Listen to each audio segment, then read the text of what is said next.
Muy buenas tardes, bienvenido a su clase de ciberseguridad. Vamos a iniciar el día de ahora con la reflexión de Mateo 6:26 que nos dice, mirad las aves del cielo que no siembran ni ciegan ni recogen en graneros y vuestro Padre Celestial las alimenta. ¿No valéis vosotros mucho más que ellas? En esta semana hemos estado meditando respecto de que Dios nos provee de alimento, ¿verdad? Dios nos alimenta, no solo nos provee del alimento físico, sino también del alimento espiritual. Bueno, vamos a retomar, ¿verdad? Estábamos hablando acerca de las nociones de ciberseguridad. Hoy vamos a tocar un par de temas más, entre ellos el ciberespionaje, ¿verdad? Quizás el personaje más emblemático de los últimos tiempos en términos de lo que sería el ciberespionaje es el señor Edward Snowden, que pues, digamos, colapsó lo que vendrían siendo los titulares, ¿verdad? De muchas agencias de noticias cuando reveló mucha información secreta en torno a lo que vendrían siendo gobiernos y la creación de la famosa Wikileaks, que fue donde él filtró, ¿verdad? Mucha información que tuvo acceso precisamente por fallas dentro de lo que vendría siendo eh, algunos servidores o, digamos, información sensible a la cual él pudo tener acceso. Entonces, esto se define como aquel acto en el cual cualquier información de carácter sensible que los organismos de inteligencia de diversos países consideran que no debe ser pública, pues puede ser revelada. Eso ya lo habíamos mencionado anteriormente, ¿verdad? Como una de los tipos de ciberataques que suelen ocurrir, pero pues hoy pasamos ya no solo a hablar de un ciberataque, sino a hablar de un ciberespionaje. Durante la Guerra Fría, muchos pensaron que cuando fue el fin, digamos, de la Guerra Fría, ya no iban a haber espías. De hecho, hasta las mismas películas, novelas que obtenían su, su principal fuente, digamos, de adeptos, gracias a la Guerra Fría, muchos dijeron, bueno, esas novelas, estas películas se van a perder. Sin embargo, vemos cómo esto ya evolucionó y cómo cambió el enfoque que éstas tenían. Eh, A veces en las clases yo sé hablar de películas porque lamentablemente quizás no lo vemos así, pero los libros, las películas, las novelas que a veces se redactan, se escriben y luego se llevan a la pantalla grande, terminan basándose en cosas que a veces se dice son rumores, pero que con el correr de los tiempos nos damos cuenta que no han sido para nada rumores, eran como ciertas vaticinios o ciertas predicciones. Mucho quizás las redes sociales se concentran en el caso de lo que vendrían siendo esta serie de Los Simpson en cuanto a que se ha adelantado a un montón de hechos y predecido un montón de situaciones que se han venido dando a lo largo de los años, pero la verdad es que no es la única. Han habido otras cosas que siempre se han adelantado, quizás en términos de bueno, ya habíamos hablado de un par de ellas que tenían que ver con el ciberespacio, que tenían que ver con ese futuro en el cual eh, todo iba a estar informatizado, pero ya que tocamos el tema del espionaje, no puedo dejar pasar la oportunidad de hablar, por ejemplo, del espía más famoso del mundo, que es el caso del agente James Bond 007. Esta que surge precisamente como una serie de novelas escritas por un inglés de nombre Ian Fleming, que inventó el personaje, ¿verdad? Lo creó basado precisamente en que él fue parte del servicio secreto británico.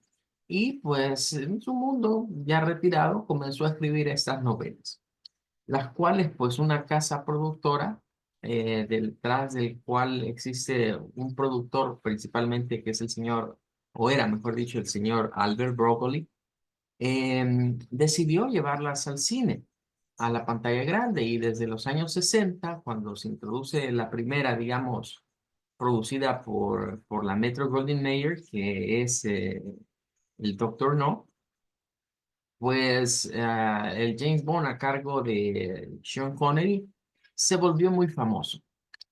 Sin embargo, pues hubieron muchas películas, ¿verdad? La era de Sean Connery. Luego viene otro actor que solo interpretó una vez a James Bond. Luego le tocó el turno en los años 70 a Roger Moore, que le dio un tono más cómico, digamos, al personaje. Y después del señor Moore, ya entrado en edad a finales de los 80, le dan el turno a Timothy Dalton, que solo hace dos películas de la saga. Y cuando él hizo esas dos películas, algunos dijeron, bueno, es el fin de este agente, porque se acabó la Guerra Fría y ya no tiene sentido seguir haciendo películas donde hayan espías y que hay conflictos entre las agencias de la CIA, de la KGB, y eso ya no tiene sentido. No obstante, ¿verdad? En el 95, si no me equivoco mal, 94, 95, encarna el papel Pierce Brosnan. Incluso la película, el título original se llama GoldenEye, pero en español la vendieron como El regreso del agente 007. No sé de dónde se inventaron el nombre porque la verdad es muy alejado de lo que decía el título original. Pero en esa película vemos a un James Bond que traspasa ese lindero, el lindero de lo que vendría siendo la Guerra Fría. La película está ambientada en el hecho de que ya no existen, digamos, estas agencias de la KGB, principalmente la KGB ha desaparecido por, digamos, toda la situación de Gorbachev y lo que se vino luego en Rusia, donde desaparece, digamos, esa central de inteligencia debido a que se elimina, digamos, el partido comunista, la Unión Soviética se divide, se queda ya solo Rusia. Sin embargo, es curioso ver cómo dentro de lo que vendría siendo esa película hay un par de papeles de las personas que intervienen ahí que son expertos en informática. Son dos rusos, de hecho, que se muestra que son muy dotados en cuanto a hackeo y cosas por el estilo. O sea, ya en esa época ya se comenzaba a hablar de estos términos que estamos viendo hoy, que son ya comunes y normales. El personaje en cuestión se llama Boris, tiene un apellido ruso, no recuerdo ahorita, pero es un genio, digamos, de las computadoras. Y es curioso ver esas películas porque todavía se utilizaban de aquellas pantallas ámbar en ese momento, ya habían un poquito de monitores a colores, pero eran de esas máquinas, digamos, un tanto antiguas, pero ya había esa idea de esa interconexión. Y en una de las escenas, Boris, queriendo quedar como que es muy astuto o que las puede todas, hackea los archivos de la CIA y entra a la CIA. En medio de eso lo detectan y pues él hace que se elimine esa detección, ¿verdad? Porque se pone a escribir ahí unos comandos y hace que ya no lo detecten. Lo curioso es que precisamente estamos hablando ya de eso, de ciberespionaje. Y esa película lo introdujo, allá estamos hablando del año 95 como un concepto, como tener la idea de que sí, el mundo de los espías, muy James Bond y todas las cosas, pero ya hay otro tipo de espías. Ahora ya no son los espías que se van a infiltrar a los lugares, sino que están desde la lejanía en una computadora accediendo a información sensible de otras partes. ¿Ve? Entonces, es curioso. Quizás la película no resuene ya mucho en estos días, pero para cuando se lanzó hizo que la franquicia de James Bond, que estaba por desaparecer, volviera a tomar cierta fuerza, por así decirlo, ¿verdad? Y curiosamente es en ese sentido, la película está ambientada en que alguien quiere un grupo, digamos, como de terroristas, ¿verdad? Mercenarios, quiere apoderarse de un arma que es de propiedad rusa, que es un satélite y a través de ello, pues amenazar al resto del mundo. Entonces, aunque la idea viene de una película, pues vemos acá ya en el mundo real cómo eso se dio. Y traigo a colación esto porque, curiosamente, el personaje que estamos viendo ahorita, yo no sé si será azares del destino o será o qué es lo que será, pero si uno ve a Edward Snowden y lo compara con el personaje de Boris Grinchesco, creo que es el apellido de él, en la película de GoldenEye, uno dice, bueno, es que se parecen un montón. Es que hay un gran parecido. De hecho, quizás para no perder la idea, vamos a irlo a buscar, ¿verdad? Porque lo que quiero que rescatemos es que esas cosas hoy en día nos parecen tan normales, pero en aquel tiempo solo eran ideas que alguien diría, "Al saber de dónde lo inventaron, ¿ve? Está en la pluma de alguien las ideas, pero hoy se volvieron realidad. Por ejemplo, si vamos acá, la película es esta, ¿verdad? Creo que es de 1995, sí, ahí tiene que estar. Bueno, fue la primera película que hizo Pierce Brosnan encarnando a lo que era James Bond. Y claro, el título es El Ojo Dorado, porque así se llama el satélite. Curiosamente, es una película que no está basada en ninguna novela de Ian Fleming, sino que es un guión que hicieron aparte, y lo único que hicieron fue tomar el nombre de la casa de campo de Ian Fleming, que así se llamaba. O sea, Ian Fleming tenía una casa de campo que le había puesto así, El Ojo Dorado, y de ahí viene el nombre de la película, pero dentro de ellos hay un personaje. Vamos a ver si lo podemos buscar acá. Aquí está. Es el personaje de Boris. Entonces, si vemos a Boris, ¿verdad? Yo no puedo dejar de pensar, ¿verdad? Al recordarme de la película y de ciertas escenas y de lo que él hace en la película, ¿verdad? Porque es un informático que trabaja pues precisamente para el que es el malo de la película, que curiosamente está interpretado por Sean Penn, y es como el némesis de 007 porque de acuerdo a la película, él era 006, pero en una misión, James Bond cree que él muere, pero no muere realmente, sino que era su forma para salirse del servicio secreto británico sin que nadie lo sospechara y comenzar con su organización, ¿verdad? Entonces, el personaje que estamos viendo acá, que es Boris, yo no puedo dejar de pensar, ¿verdad? Que cuando me lo comparan con Edward Snowden, muy parecido. Y no solo a eso, sino también a lo que sale haciendo en la película. Porque aunque podríamos considerarlo como un personaje secundario, eh, se vuelve de los principales porque es el que sabe manejar y sabe cómo operar de toda la parte técnica de ese satélite. Es decir, el otro, el que es el villano, él lo ha contratado para ello, para que pueda operar. Y de hecho, esa era su función en la base rusa, donde se roban la tarjeta, digamos, que es para controlar dicho satélite. Bueno, entonces creo que con eso quedamos más o menos con alguna idea de lo que vendría siendo el ciberespionaje. Eh, Ahora, ya habíamos hablado, ¿verdad? Que ese señor Snowden fue como quizás el caso más emblemático, aunque han habido otros, ¿verdad? En donde se han comenzado a dar declaraciones, ¿verdad? Más recientemente también podemos hablar del caso de los Panama Papers, eh, que pues Panamá siempre ha sido famosa porque ahí se lavan muchas cosas, ¿verdad?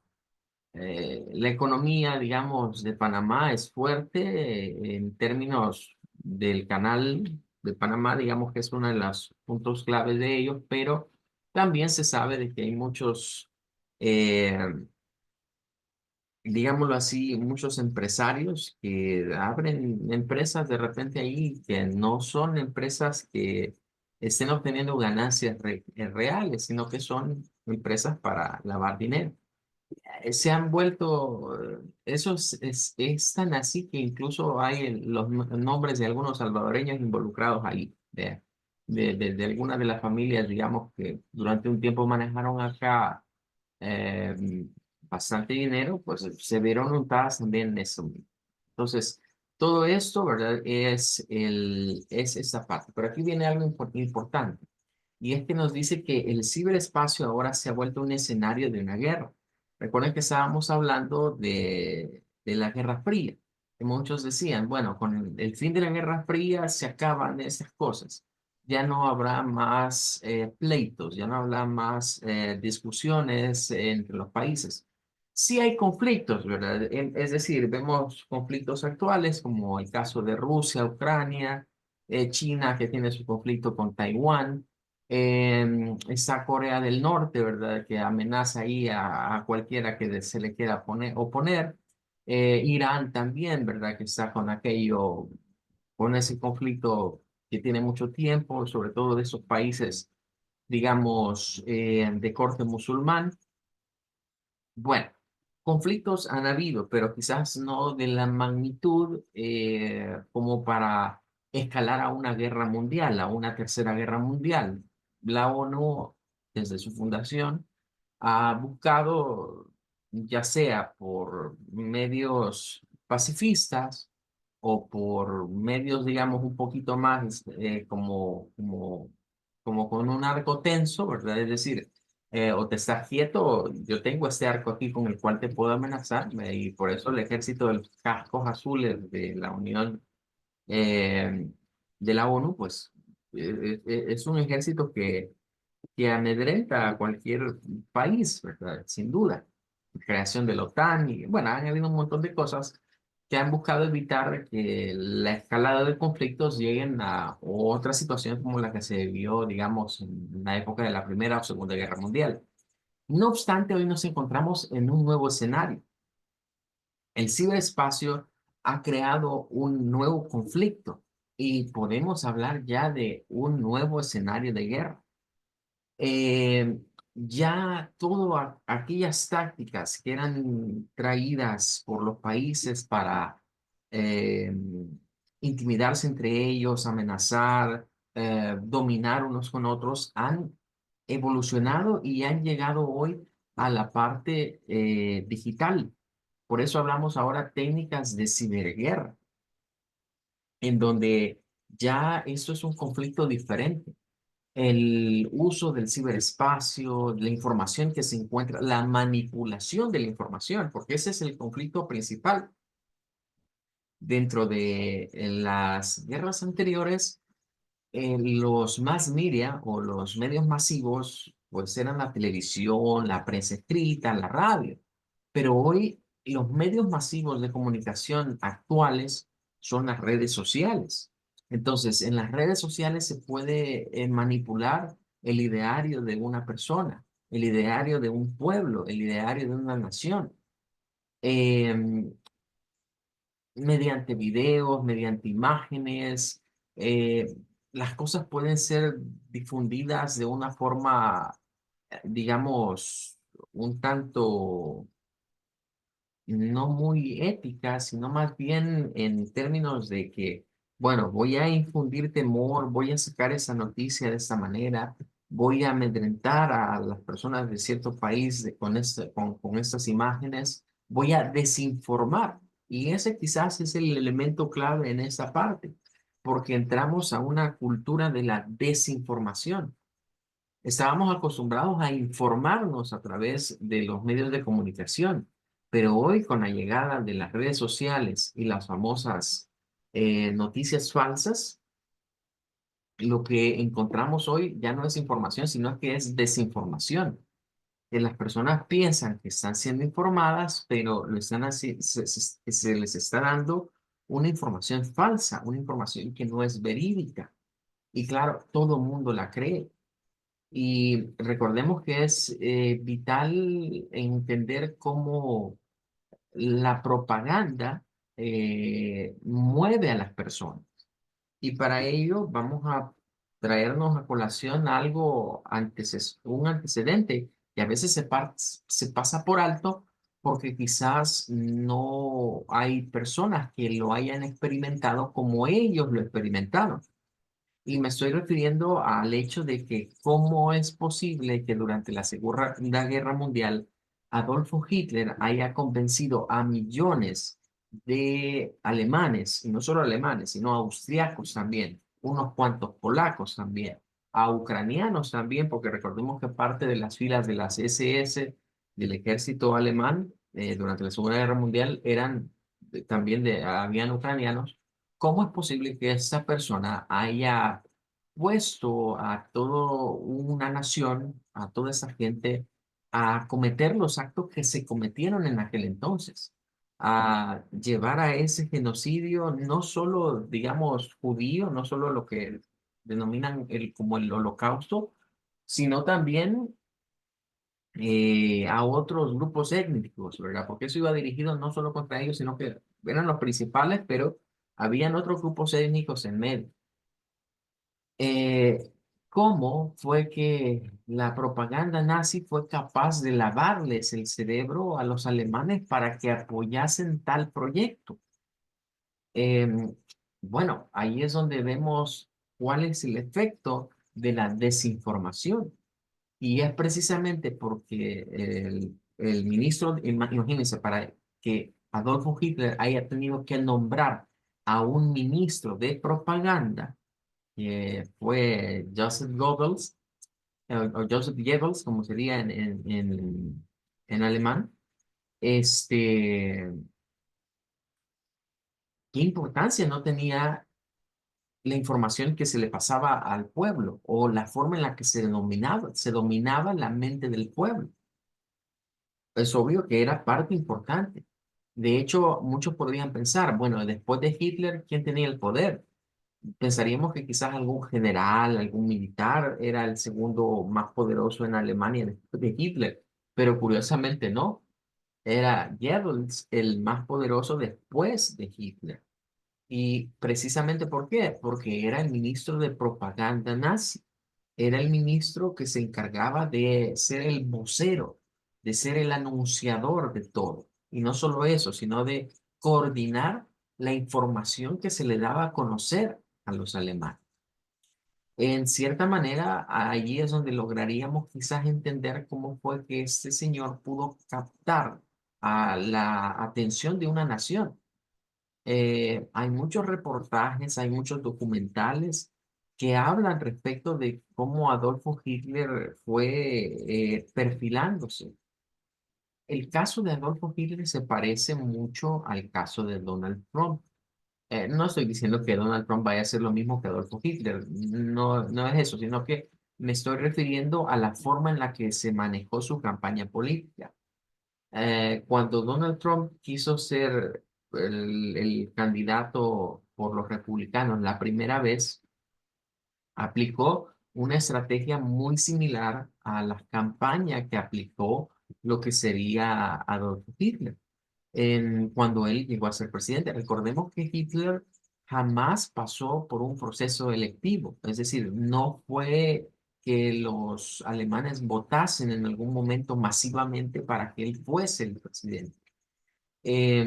Sí logró cierto apoyo popular, pero él vino a imponerse en el gobierno alemán. Sin embargo, Donald Trump sí lo hizo a nivel, digamos, de apoyo por voto. Pero es curioso cómo una persona que podría estar claramente descartado, o sea, decir que no va a ganar, vea, nadie lo apoya, está loco, tiene su forma de ser que no agrada a muchas personas, pero ¿cómo fue que le dio vuelta a ese porcentaje? Porque yo recuerdo que antes la gente decía, este Trump, ¿verdad? ¿Cómo va a creer el que siga sus negocios en su mundo de magnate multimillonario? Pero ¿quién va a creer que va a ser presidente de los Estados Unidos? Era tan risible que por eso los Simpsons lo pusieron como futuro presidente. Ellos no lo pusieron pensando que, pues, como lo ponen, vea, que prediciendo, no, burlándose del Trump. Vea. ¿Quién en sus cinco va a decir que ese va a llegar a ser presidente con la forma que tiene de ser, con la forma de tratar a las personas, con sus locuras, por así decirlo? Pero manejó una muy buena campaña. Una campaña donde primero se eliminó toda su competencia que podía tener dentro del Partido Republicano y quedando él ya como única figura. Y ahorita está repitiendo esa misma fórmula. A pesar de que la mayor parte de los estadounidenses no le apoyaron en la contienda contra Biden, vemos hoy cómo se está quitando de los lados a a todos los que se le oponen en su mismo partido, en el Partido Republicano. Y todo apunta que si esto sigue así, él va a quedar como nuevamente como candidato. Y es muy probable que tengamos ese revanchismo nuevamente entre Trump y Biden. Y lamentablemente Biden no ha sabido hacer las cosas tan bien como se esperase, que es muy posible que otro periodo esté nuevamente Trump.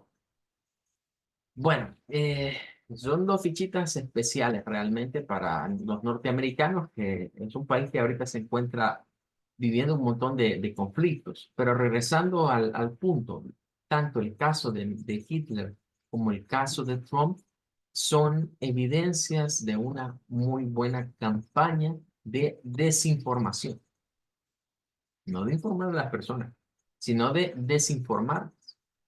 Eh, en ambos casos lo que hicieron fue manipular. En ambos casos lo que han hecho es cambiar la psiquis popular. Y es que la psiquis popular es fácil de manipularla cuando las personas no están preparadas o bien educadas o se dejan llevar por lo que ven. Eso lo podemos ver en una frase muy popular. ¿Ve? Dice un salvadoreño, miren, ¿y cuál es la mejor pupusería? Aquella que pasa bien llena. Ahí donde ves el montón de gente, ahí son las mejores pupusas. Ese es un pensamiento en el ideario de muchos salvadoreños. La pupusería más llena es porque ahí son buenas. Esa es, digamos, una idea que se mantiene. Entonces, cuando eso se aplica a esas técnicas dentro del ciberespacio, lo que se hace es eso, hacer que lo que es negro se vuelva blanco y lo que es blanco se vuelva negro. La cantidad de personas apoyando una posición a favor de cierta persona, a favor de cierto candidato, a favor de cierto líder, a favor de cierto tipo de ideas, de ideología, filosofía o lo que sea, si hay un grupo de masa que se mira, que le apoya, pues obviamente van a decir el resto, entonces esto es bueno. Aunque sea negro, van a decir es blanco y viceversa.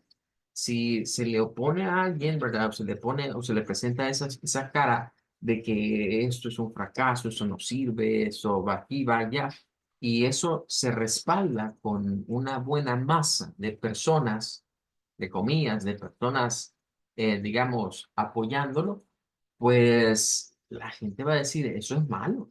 Y es donde convertimos muchas veces, se pasa una persona que es la víctima, se le convierte en victimario.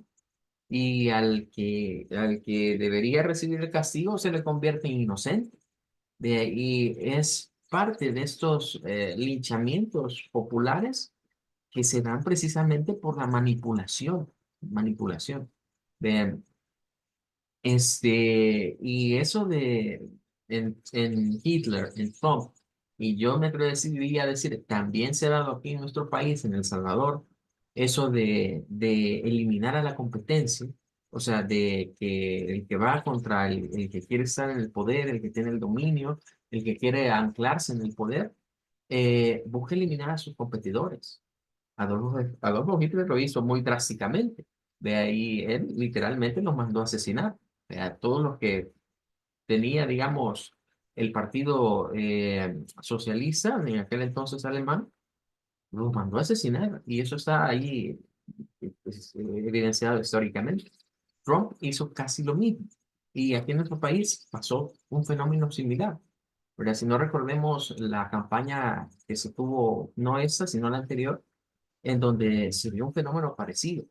Se buscó a uno de los candidatos que, dicho sea de paso, es un magnate de los negocios aquí en el país.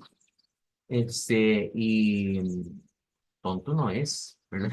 O sea, tonto no es al punto de que se ha hecho de la cadena más grande de supermercados del país. Está expandiendo un montón de centros comerciales que no son megacentros comerciales, pero los está abriendo por diestra y siniestra, ¿verdad? Así como abrió los supermercados de un lado en otro, así ha abierto esos llamados encuentros en un lado y en otro, ¿verdad? Y hoy resulta que ya no está aquí pensando en El Salvador, hoy ya está pensando en Colombia, ¿verdad? Porque ya lo hicieron CEO de un grupo de supermercados colombianos. O sea, ya va tirándole a no solo El Salvador, sino pensando ya en toda esa región, digamos, de América del Sur. O sea, ningún tonto no eso es obvio, es un gran empresario, es muy listo, es muy astuto, sabe cómo manejar los precios, cómo hacer que las personas lleguen al supermercado y que se mantengan esos supermercados llenos los 15 y los 30 que son las fechas de pago, poniendo ciertas ofertas que las personas van a caer en esas ofertas. De pero en la campaña lo hicieron para quedar como que era un cantón, como que era alguien que no estaba preparado, como que no sabía contestar bien algunas cosas. A eso nos referimos con ese tipo de tácticas o técnicas de esa ciberguerra, en donde lo que se hace es manipular la información. ¿Ve? Y como nos dice acá, ¿ve? Lo que busca es dominar, ¿ve? Dominar las cosas hoy con la materia tecnológica. Ya no solo la parte militar hoy, sino hoy estamos hablando también de otras situaciones. Bueno, pero ya no vamos a poder hablar un poquito más de eso, pero aquí hay algunos de los casos emblemáticos, ¿verdad? En donde podemos ver en muchas cosas que se han filtrado, que se han dado a conocer, que claro, tienen que ver también con la parte de la ciberseguridad. Bien, nos quedamos hasta acá el día de ahora, eso sería todo. Nada más adelantando, para el día de mañana vamos a hacer unas pequeñas actividades evaluativas, unos laboratorios. Vamos a estar enviándoles la información de cómo van a estarse realizando. El propósito es que podamos poner en práctica principalmente los artículos de la ley que estuvimos estudiando previamente, ¿verdad? Va a estar relacionado a eso. Pero eso le vamos a informar un poquito más el día de mañana. Eso sería todo por ahora y nos estaremos viendo en la siguiente clase. Feliz tarde.